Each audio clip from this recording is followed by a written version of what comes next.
Today I'm making a never-ending Christmas card.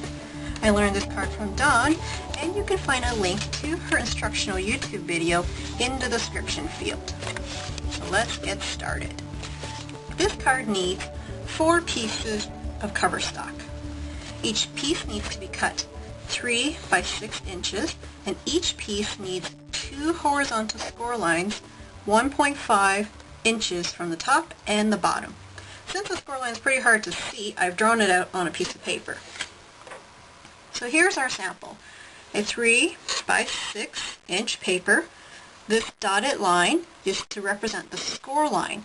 So you need 2 score lines, one which is 1.5 inches from the top, and one which is 1.5 inches from the bottom. Okay? So, in this card, it's very important to make sure that you do everything precisely.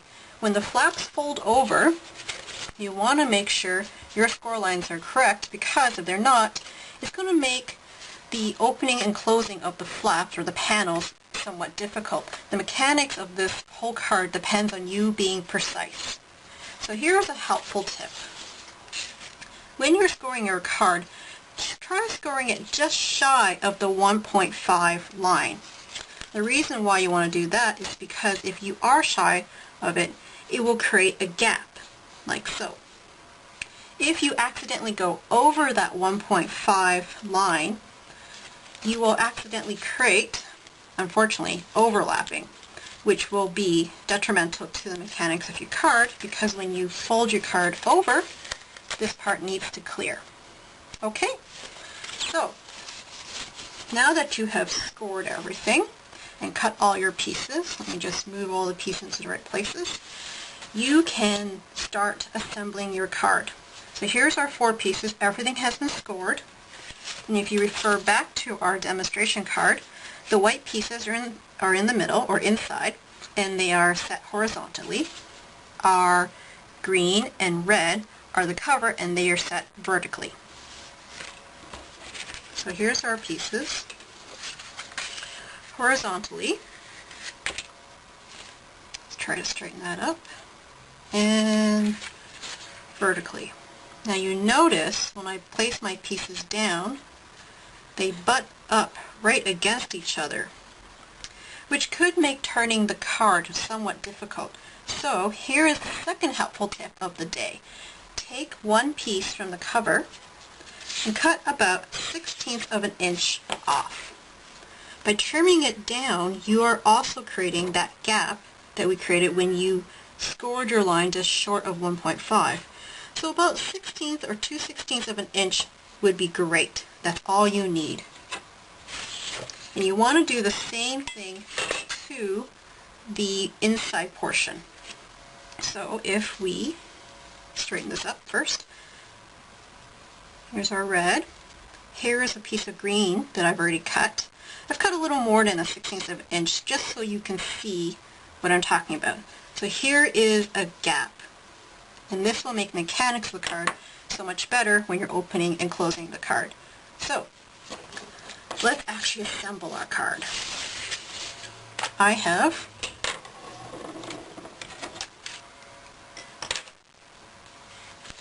decorated up a few panels just to speed up time. What we want to do is add adhesive to all 4 corners. The area you're covering is about 1.5, and you want to make sure that you use a lot of adhesive, because that is what's holding your card together. Okay? So your card will come together looking like this. Alright, so let's start peeling some sticky tabs.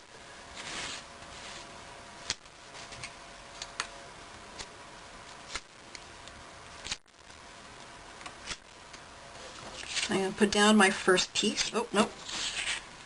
Green first. Just make sure I'm doing it right. So as I mentioned before, precision is very, very important.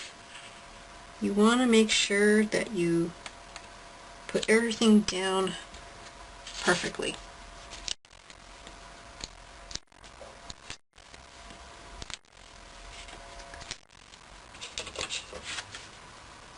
here goes my second square.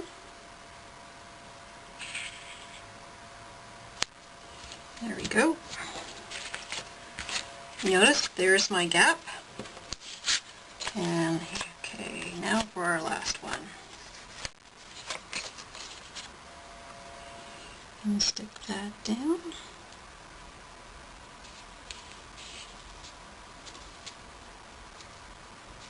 There we go. Again, I was generous and I cut a little more than a 1/16 of an inch, but I wanted to make it very obvious that there's a space here for you. Alright, last part. Just peel these off.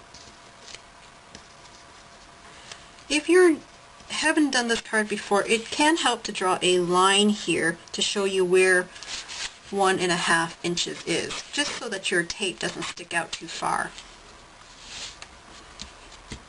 Alright, so we put the adhesive down and our card is now assembled. The next step is to fold back the panels.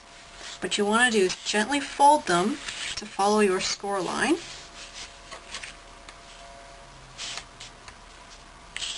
And make sure it's straight as possible. And just gently push it down. And here we go for our next part. I'm just following those crease marks that you made earlier. So here's the first one. And now we're going to do the next one.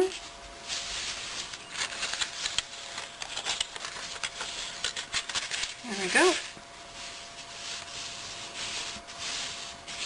There we go. Notice how there's a gap in between. It's because you did not go over that 1.5 score line. You were just a little bit under and gave you that gap. And now, here we go. Here's the front. Open it up. Keep going. And this is the back. So let's finish decorating this piece. If this is your first time creating a card, it's probably easier to decorate it at the end so you can see where all the pieces go. I've created many of these for my friends and family this year, for this year's Christmas, and I have a good idea of where all the pieces go. Just to show you what I'm decorating with, I have a whole variety of things that I'm using to decorate my cards with, and these are the stamps you saw in the demo piece and in the current piece that I'm making. We have our reindeer. That's kind of the theme, is reindeer. From Recollections, we have some phrases and the Christmas balls from Studio G. Smartcraft has given me these three. This one over here is the Rubber Stamp Farm, and these ones I believe are All Night Media, the Snow Globe set. So I'm going to use this guy right now.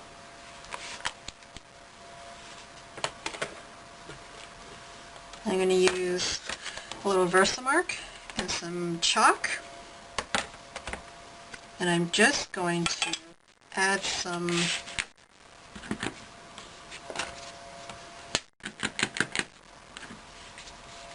little Santa and reindeer, again more reindeer, to the corners of my card here. Alright, now for the inside panel.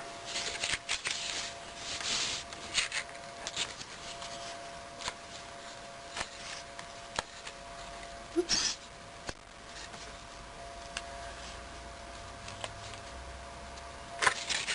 I like the little diamond shape. It's nice and easy and dynamic.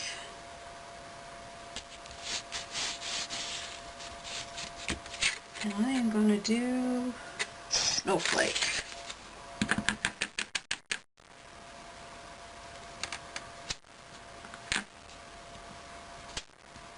You can choose any type of decoration you want when you're doing the never-ending card. I've made this card also as a birthday card for somebody in my family, and it turned out wonderful as well. It all depends on how you want to do it. You can be as creative as you want.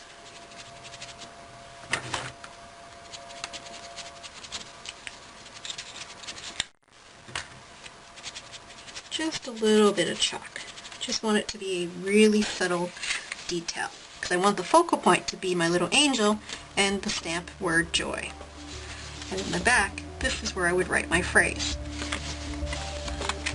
Oops, there we go. So this is the never-ending Christmas card.